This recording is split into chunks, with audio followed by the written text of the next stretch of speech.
درود پاک کب کب کہاں کہاں اور کیسے کیسے کام آتا ہے۔ ایک بہت ہی خوبصورت واقعہ، بڑا ایمان افروز واقعہ ہے جو میں آپ کے سامنے پیش کرتا ہوں۔ ایک دوست نے اپنے ایک دوسرے دوست کو قرض دیا، اور جب اس نے قرض دیا تو وہ قرض ایک بڑی اماؤنٹ تھی، 3000 دینار۔ وہ ٹائم آ گیا جب اس ٹائم وہ قرض لینے کے لیے اپنے دوست کے پاس گیا کہ بھائی مجھے میرے پیسے واپس دو، تو اس نے کہا کہ پیسے تو نہیں ہے میرے پاس، میں کولیپس ہو گیا ہوں، بزنس اب میرا ختم ہو گیا ہے، میں تمہاری رقم نہیں دے سکتا۔ اس نے ایک اور ٹائم دے دیا اسے کہ ٹھیک ہے اب اتنے دنوں کے بعد میں دے دوں گا۔ وہ ٹائم بھی گزر گیا، اور جب وہ ٹائم بھی گزر گیا تو اس کے بعد اس دوست نے کہا کہ اب تو پیسے دے دو بھائی، میرا ٹائم پورا ہو گیا ہے۔ پھر نہ دے سکا ٹائم۔ آخر کار معاملہ جو ہے وہ کورٹ میں چلا گیا، قاضی کے پاس چلا گیا۔ اب قاضی نے جس کو پیسے دینے تھے اس کو بلایا اور کہا کہ بھائی آپ کو اس کے پیسے دینے ہیں؟ کہتا ہے ہاں پیسے تو دینے ہیں۔ تو کہا پھر دیتے کیوں نہیں ہو؟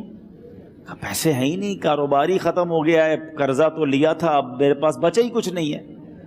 تو کہا اچھا اب یہ بتاؤ کہ کب دو گے، کیسے دو گے؟ اس نے کہا بس میرے پاس پیسے ہی نہیں ہیں۔ تو کہا اب تمہارے پاس 30 دن کا ٹائم ہے، 30 ڈیز میں یا تو اس کے پیسے لوٹا دو یا 30 دن کے بعد تمہیں قید کر دیا جائے گا۔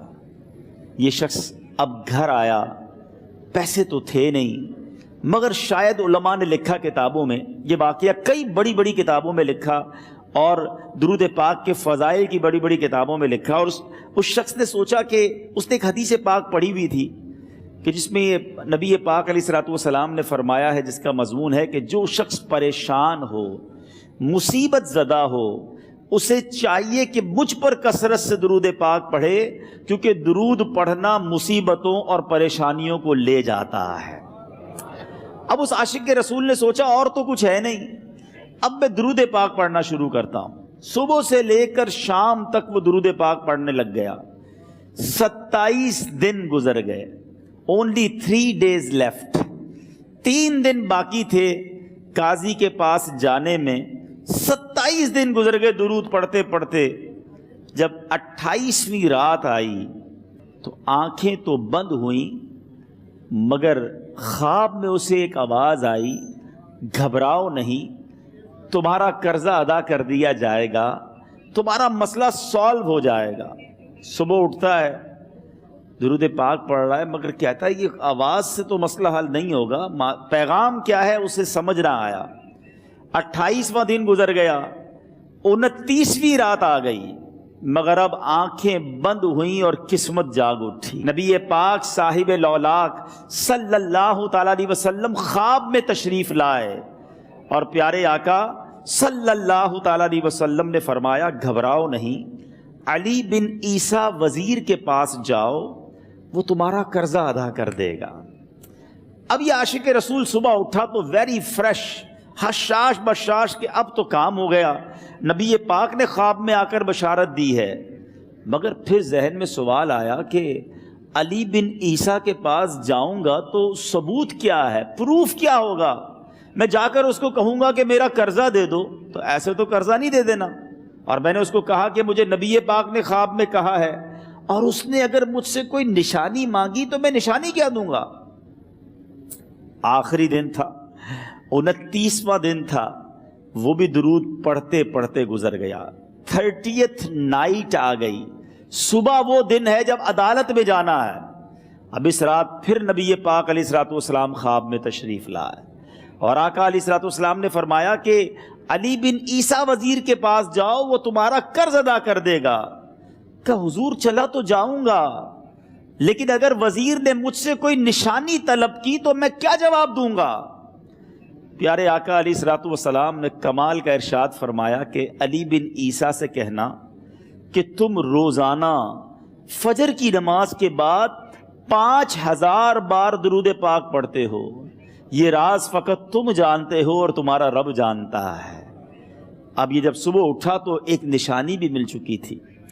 عدالت میں جانے سے پہلے وزیر کے دربار میں پہنچ گیا، اسے یہ ڈر تھا کہ آج پیسے نہ لوٹائے تو سزا ہو سکتی ہے۔ جب وزیر کے دربار میں پہنچا تو وزیر اپنے مشیروں کے ساتھ بیٹھا تھا۔ کہا مجھے آپ سے بات کرنی ہے۔ کہا بتاؤ کیا بات کرنی ہے؟ کہا میں ایک پیغام لایا ہوں آپ کے لیے۔ اچھا کس کا پیغام لائے ہو؟ کہا میں نبی پاک جناب محمد مصطفیٰ صلی اللہ تعالیٰ علیہ وسلم کا پیغام لایا ہوں۔ وہ عاشق رسول وزیر تھا، کہتا ہے بتاؤ میرے آقا نے کیا پیغام دیا ہے؟ کہا حضور میں 3000 دینار کا مقروض ہوں، آج آخری دن ہے اور میرے آقا نے مجھے بشارت دی ہے کہ آپ سے کہوں کہ آپ میرا قرض ادا کر دیجئے۔ علی بن عیسیٰ کہتا ہے کوئی ثبوت ہے آپ کے پاس؟ ہے کوئی دلیل بھی ہے آپ کے پاس؟ میں کیسے مان لوں کہ آپ کو نبی پاک علیہ الصلوۃ والسلام نے بھیجا ہے؟ عاشق رسول کہتا ہے خالی ہاتھ نہیں آیا، میرے آقا نے مجھے دلیل بھی عطا فرمائی ہے، مجھے ایک ایویڈنس بھی دیا ہے، اور پروف یہ ہے حضور کہ آپ روزانہ صبح فجر کی نماز کے بعد نبی پاک صلی اللہ تعالیٰ علیہ وسلم کی بارگاہ میں درود و سلام کا نذرانہ پیش کرتے ہیں، جب تک 5000 کا عدد پورا نہیں ہوتا آپ اس وقت تک کسی اور سے بات نہیں کرتے۔ اور اے وزیر صاحب یہ رات صرف آپ کو پتہ ہے اور آپ کا رب جانتا ہے۔ اللہ اکبر! وہ وزیر تو جس کو کہے نا جھوم اٹھا، ایسا عاشق رسول وزیر تھا جو روزانہ صبح 5000 درود پڑھتا ہو، اس کی تو عید ہو گئی نا۔ وہ کہتا ہے مرحبا یا رسول اللہ، میرے آقا نے میرے درود قبول کر لیے، اس سے بڑھ کر میرے لیے سعادت کیا ہوگی۔ اب یہ وزیر اپنی سیٹ سے اٹھتا ہے، اپنے کمرے میں جاتا ہے، تھوڑی دیر بعد واپس آ کر اس عاشق رسول کے ہاتھ میں 3000 دینار رکھ کر کہتا ہے حضور پہلے 3000 دینار تو نبی پاک کا حکم کی میں ادب سے بجا لاتا ہوں، میرے آقا نے جو حکم فرمایا یہ 3000 دینار آپ کو پیش کرتا ہوں، حضور ایک اور 3000 دینار لیجئے۔ میرے گھر آپ آئے، اتنی اچھی خبر سنائی، آپ نے قدم رنجا فرمایا، یہ 3000 اس کا نذرانہ ہے، اور ایسا کیجئے 3000 اور لیجئے، اس سے اپنے بچوں کے لیے کچھ چھوٹا موٹا کام شروع کیجئے، اور ایک وعدہ کر کے جائیے آج کے بعد زندگی میں آپ کو جب بھی کوئی کام پڑے میں آپ کا بھائی ہوں، مجھے یہ خدمت کا موقع دیجئے گا۔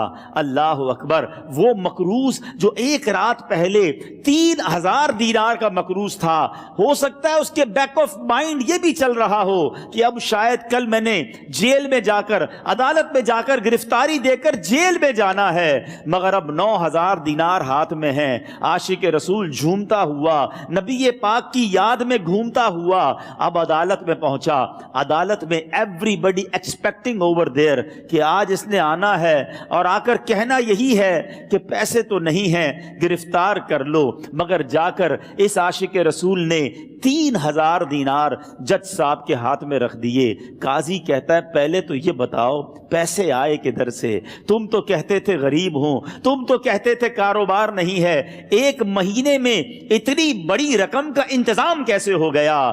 سبحان اللہ! اس عاشق رسول نے گویا زبان حال سے یہ کہا ہوگا کہ یہ تو کرم ہے ان کا، ورنہ مجھ میں تو ایسی بات نہیں، اتنا دیا سرکار نے مجھ کو، اتنی میری اوقات نہیں۔ اس نے وہ پورا واقعہ بھری عدالت میں سنا دیا۔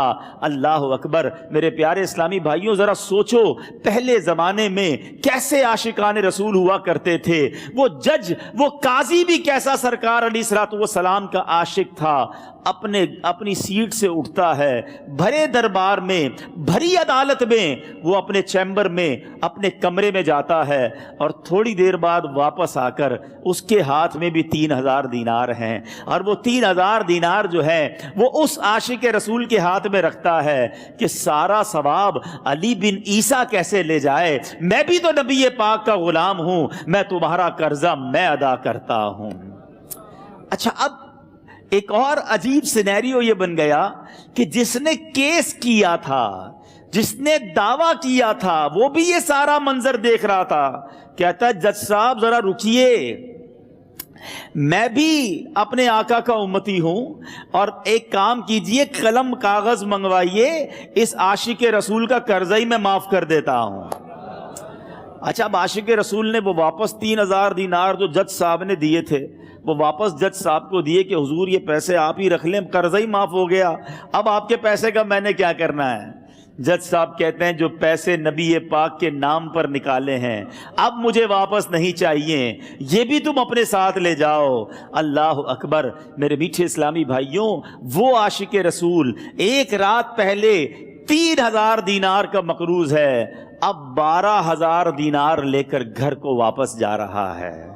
اس ایک واقعے کے اندر جو ہم سب کے لیے درس ہے، جو ہم سب کے لیے پیغام ہے، شاعر لکھتے ہیں نا، دکھوں نے تم کو جو گھیرا ہو تو درود پڑھو، دکھوں نے تم کو جو گھیرا ہو تو درود پڑھو، جو حاضری کی تمنا ہو تو درود پڑھو۔ آج ہم بہت ساری پرابلمز میں ہوتے ہیں، یہاں بھی ہو سکتا ہے میرا کوئی بھائی بیمار بیٹھا ہو، کوئی قرضے میں ڈوب گیا ہو، کسی کا کوئی بزنس پرابلم چل رہا ہو، کوئی فیملی ایشو میں ڈسٹرب ہو، آپ کسی بھی پرابلم میں ہیں، خدا کی قسم درود پاک ایسا وظیفہ ہے۔ لوگ بہت سارے وظائف پوچھتے رہتے ہیں، بہت سارے جناب وظائف کے بارے میں معلومات کرتے رہتے ہیں، سچی بات یہ ہے ہر درد کی دوا ہے صلی علی محمد، ہر درد کی دوا ہے صلی علی محمد، تعویذ ہر بلا ہے صلی علی محمد۔ تو خدا را اپنی زندگی میں درود پاک کو شامل کر لیجئے، اور آپ بلیف کریں جب آپ نے کثرت سے درود پاک پڑھنے شروع کر دیے، آپ اپنی آنکھوں سے دیکھیں گے آپ کے پرابلم دور ہو رہے ہیں، آپ کی صحت اچھی ہو رہی ہے، آپ کے قرضے اترنے شروع ہو گئے ہیں، روزگار میں آپ کے برکت ہونا شروع ہو جائے گی، آپ کے چہرے پہ نور آنا شروع ہو جائے گا، آپ کی زبان میں